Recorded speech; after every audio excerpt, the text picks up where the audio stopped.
Қайырлы күн достар. ИП-ны уақытша бүгін тоқтатуды көрсетемін. Налоговый кабинетке кіресіз. Бұл жерге де ключпен кіресіз. Подать документы дегенді басасыз. Страница 5-те міне. Уақытша тоқтату 213 статьяны өзі автоматын белгілейді. Мен бір жылға тоқтатамын. 213 автоматын өзі белгілейді. Статья 213. 20.05 бүгінгі числомен 29.30 бен 09.2025 30.09.2026-ға дейін. Барлық жерге я несу ответственность дейсіз.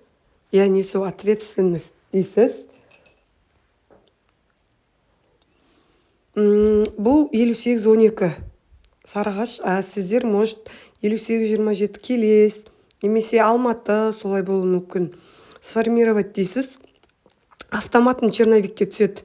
Черновикке барып, бір тексеріп, одан кейін подписать документ жасайсыз.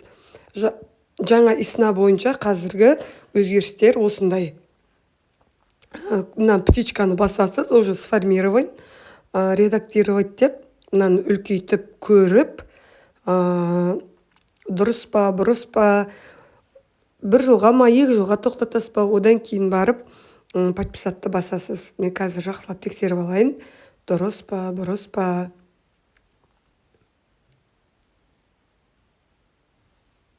Ақпарат пайдалы болса, лайк басып кетіңіз.